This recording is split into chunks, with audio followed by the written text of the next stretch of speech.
Yang pertama adalah aspek-aspek apa saja yang harus kita lakukan ketika kita ingin melakukan pengembangan alur cerita ya. Jadi saya sudah jelaskan tadi, kita sudah punya awal yang baik, awal novel yang baik. Seperti kemarin saya jelaskan kemarin ya, secara ya sekitar 2 jam kita membahas mengenai bagaimana kita membuat good start, bagaimana kita membuat awal yang baik. Nah, tugas kita selanjutnya adalah bagaimana kita mengembangkan awal yang baik tersebut menjadi suatu alur cerita sampai dengan novel itu selesai, dan tetap mempertahankan ketertarikan dari pembaca kita untuk terus membaca novel-novel kita tadi gitu ya. Nah, jadi kurang lebih itu teman-teman yang kita bahas. Nah, sekarang kita membahas hal yang pertama, yaitu kita aspek-aspek apa saja yang kita perlu tahu, kita perlu lakukan ketika kita akan melakukan membuat alur cerita ya, alur cerita yang baik, alur cerita yang kuat, dan alur cerita yang menarik yang akan membuat penonton penasaran, maksudnya pembaca penasaran sampai membaca novel kita sampai di akhir novel ya, sampai ke kata terakhir, kalimat terakhir di bab terakhir gitu. Nah, itu teman-teman yang pertama adalah kembali ke karakter utama ya. Itu karakter utama itu berarti tokoh utama ya, tokoh utama dan juga tokoh pendukung. Seperti live saya sebelumnya, saya jelaskan bahwa unsur utama dan paling penting dari sebuah novel itu adalah di karakter ataupun penokohannya ya, terutama di penokohan utama. Karena semua cerita dari novel tersebut, itu baik itu konflik, kemudian alur ceritanya, kemudian dialog, kemudian juga setting tempat, deskripsi latar belakang, itu semua bermuara pada sang tokoh tadi ya, terutama tokoh utama dari sebuah novel ya. Untuk teman-teman bisa mengembangkan suatu alur cerita yang menarik, suatu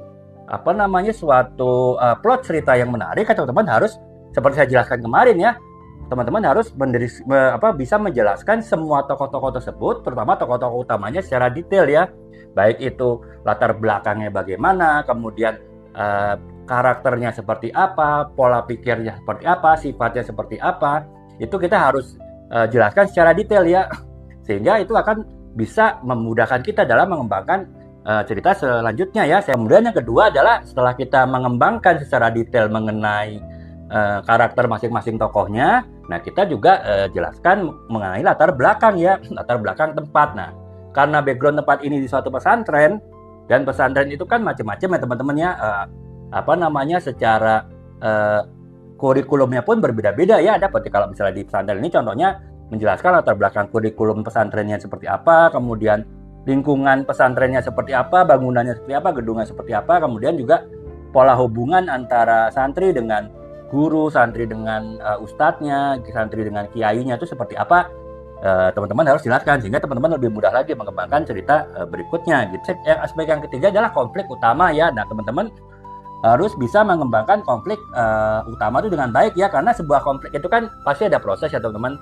Dimulai dari jadi tadi ya, dari mulai perkenalan tokoh-tokohnya, perkenalan lingkungannya seperti apa. Nah, kemudian dari tokoh-tokoh tersebut, dari lingkungan tersebut itu bisa terjadi suatu konflik ya, baik itu konflik di dalam tokoh utama tersebut ataupun konflik adalah tokoh utama dengan tokoh pendukung atau bahkan tokoh tambahan ya, tokoh figuran gitu. Nah, itu teman-teman harus membuat alur konfliknya dengan ini ya, dengan bertahap ya, dari mulai awal konflik, kemudian juga sampai ke klimaksnya konflik, puncak konflik, kemudian bagaimana resolusi konfliknya, dan terakhir adalah bagaimana teman-teman melakukan penyelesaian dari masalah yang ada sehingga bisa happy ending ya. Kalau kita mau happy ending, kalau kita mau buat sad ending bisa juga ya, itu tergantung pilihan teman-teman gitu. Nah, yang selanjutnya adalah kalau kita tadi ini berbicara mengenai konflik, nah kita juga konflik itu harus kita tingkatin ya, karena saya selalu bilang Kak ya, kalau sebuah novel itu tanpa konflik ibarat sayur tanpa garam ya. Jadi sebuah novel sekecil apapun itu pasti harus ada konflik ya, baik ini konflik besar kan, konflik yang bahkan hampir memecahkan rumah tangga suatu keluarga ya, ataupun juga konflik-konflik kecil, konflik-konflik dalam suatu persahabatan yang ya tidak sedahsyat konflik besar ini, tapi tetap karena banyak, walaupun bukan konflik besar, itu menjadi bumbu daya tarik dari novel ini gitu. Jadi kakak harus juga buat konflik tidak hanya satu konflik, tapi konflik yang bisa berkembang dari konflik kecil sampai konflik yang puncak, sehingga semakin membuat pembaca itu penasaran dan terus mengikuti bab demi bab dari novel yang kakak tulis ya, karena konfliknya itu berkembang, bukan hanya konflik yang statis, bukan hanya konflik yang hanya diam di satu titik tapi tidak berkembang menjadi lebih besar lagi gitu. Nah, kurang lebih itu ya, Kak ya. Kemudian yang selanjutnya adalah selain pengembangan konflik, kemudian Kakak harus tentukan misi atau tujuan ya. Seperti saya bilang tadi ya Kak ya, kita menulis itu harus punya tujuan ya. Harus punya visi ataupun tujuan tertentu yang itu akhirnya mengarahkan kita untuk mengembangkan arah tulisan, mengembangkan alur cerita, mengembangkan plot cerita itu ke arah mana sesuai dengan tujuan kita menulis tadi, misi kita tadi menulis gitu ya. Nah, kemudian kita juga harus punya konsep, tema dan juga pesan-pesan yang mau kita sampaikan ya. Kalau yang ini misalnya novel Istri Saliha kan tadi saya cerita nih kisah suami istri yang dekat dengan hidup dengan dunia malam ya.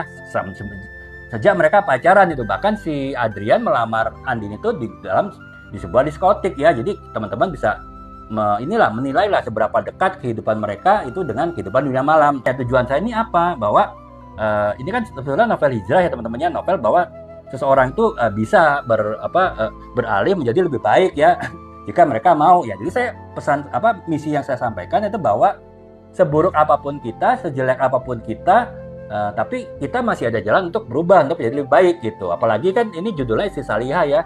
Untuk menjadi lebih baik pun belum tentu si Andini bisa udah mencapai predikat Istri Saliha. Karena kan untuk menjadi Istri Saliha ada tahapan-tahapannya, ada kriteria-kriterianya. Tapi setidaknya sebelum si Andini bisa mencapai cita-citanya menjadi Istri Saliha, setidaknya dia menjadi lebih baik dulu lah, hijrah dulu lah. Demikian pula dengan suaminya gitu. Dan kemudian yang ke-8 adalah struktur cerita ya kan.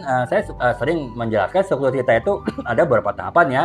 Yang pertama adalah pengenalan. Pengenalan ya selain tadi pengenalan tokoh-tokohnya, pengenalan latar belakang peristiwa dan tempat novel tersebut, kemudian pengenalan mengenai alur konfliknya seperti apa, pengenalan mengenai apa yang akan kita tujukan dari menurut tersebut. Nah, semua pengenalan itu ada di bagian depan, pengenalannya di bab awal, bab 1, bab 2 biasanya. Kemudian yang kedua itu adalah pengembangan. Nah, pengembangan itu biasanya adalah awal dari konflik ya. Pengembangan cerita itu kita mulai masukkan konflik-konflik ya. Dan kalau misalnya konfliknya itu satu konflik tapi membesar ya, pada akhirnya konflik itu kan menjadi konflik puncak ya, menjadi klimaks konflik. Dan setelah sampai ke klimaksnya kan pasti ada penyelesaian, ada resolusi konflik. Nah itu akhirnya masuk ke tahapan resolusi konflik dan baru ke penyelesaian.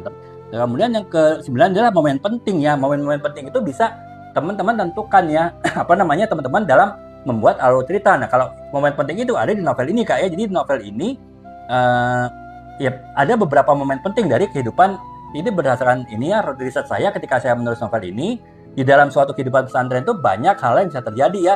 Nah, saya pilih itu beberapa momen penting yang bisa terjadi dalam suatu pesantren, yang umum terjadi dalam pesantren, yang itu bisa membantu saya membuat alur cerita novel ini ya. Misalnya dengan kakak bisa mengatur kapan kakak narasi, kapan kakak dialog, itu kakak bisa membuat juga alur ceritanya seperti apa gitu ya. Nah,